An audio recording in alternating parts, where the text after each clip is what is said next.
I want to thank my patron supporters who are helping me to make more videos more often.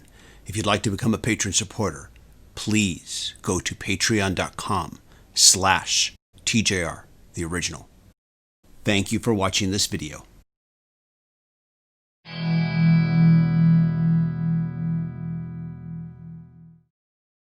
Hey everybody, this is TJR. So the news just broke that a Heart biopic is in the works. The news was broken by Heart lead singer Ann Wilson. I'm going to quote from two different news sources first on the story and then give my own reaction. First, I'm going to be quoting from blabbermouth.net. Let me read the following. The news of a Heart movie was broken by frontwoman Ann Wilson during a November 25th chat with Lindsay Parker on the Sirius XM show Volume West. The Heart biopic will be written and directed by Carrie Brownstein of Sleater-Kinney and Portlandia fame, and will be produced for Amazon by Linda, and it's spelled O-B-S-T, not sure if I'm pronouncing this right, but my best is Obst. Hopefully I've said that correctly. If I haven't, my apologies. Who has produced more than 20 movies and TV shows, including Interstellar, Contact, Sleepless in Seattle, The Fisher King, Flashdance, Amazon's Good Girls Revolt, TV Land, Hot in Cleveland, Sci-Fi's Helix, and the NBC miniseries The 60s. I'm going to switch over now to some coverage from Yahoo.com. As for who will play Ann and Nancy, and whether those actresses will actually sing, as Taron Egerton did in the Elton John film Rocket Man, or lip sync, as Oscar winner Rami Malek did in Queen's Bohemian Rhapsody, that's still being figured out. A few actresses have come forward, but no one that's right, Ann said. I can't tell you all about it because it's still being written right now. I saw the first draft of Brownstein's script, and it's really cool.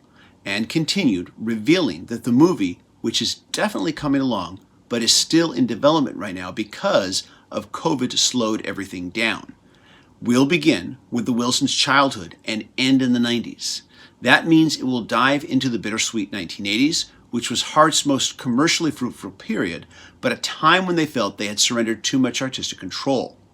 Ann told Yahoo Entertainment in 2014, "For us, that was a devil's bargain, because we'd always written our own stuff, except for the 80s when we had our biggest hits. Our creative selves took us back seat to our showbiz selves." So with this revelation about the film ending in the 90s, I can kind of see what would be basically the main story arc of this film.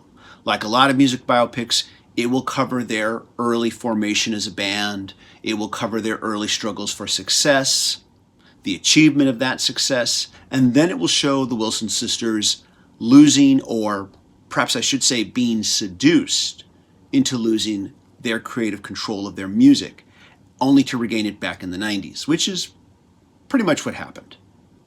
I can still remember the first time I saw the video for What About Love, which was the kickoff single for that 1985 self-titled album that basically signaled the creative change in their musical direction.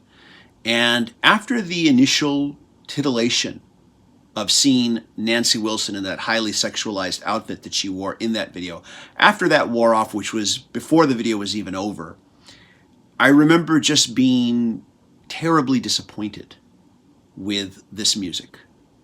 And while it may have disappointed me, they had massive, massive commercial success taking the route that they did. After Ann and Nancy Wilson regained artistic control of their careers, they released some great albums, but unfortunately, radio wasn't interested, especially classic rock radio, which was only interested in playing their older hits. And I have to add that ever since the 90s and up to the present day, I've seen that pattern play out with way too many artists from the classic rock period, releasing really great albums, but the classic rock radio stations that champion their back catalogs won't give these new releases the time of day.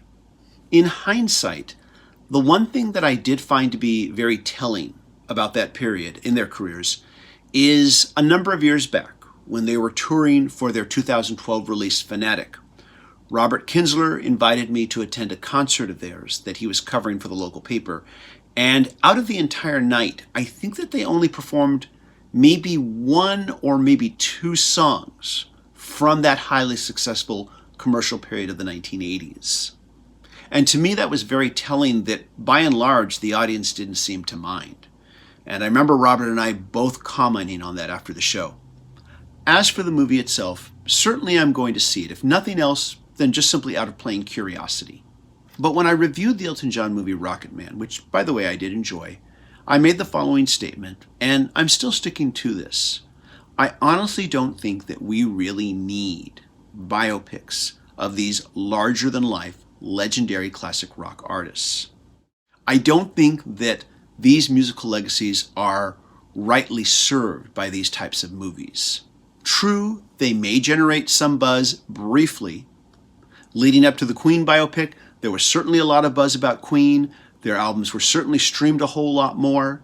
And it seemed like everybody on the internet was reacting to Bohemian Rhapsody for the very first time. The reality of which I still question.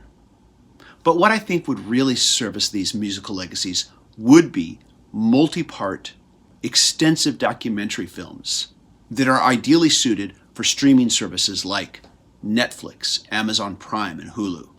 And in case you're wondering, I have nothing against having both, but I think that a multi-part documentary series better serves these musical legacies than a 2.5 hour biopic movie.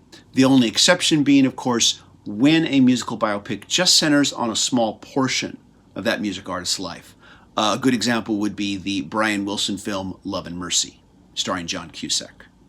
Anyways, those are my thoughts. Let me know yours in the comments. Are you excited about this? Please let us know. As always, if you like what I'm doing, be sure to click like, click subscribe, and smash that bell notification icon so you can know when I release new videos.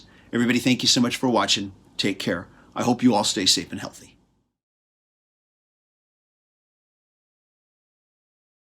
Doesn't everybody sleep with their guitar? I know I do.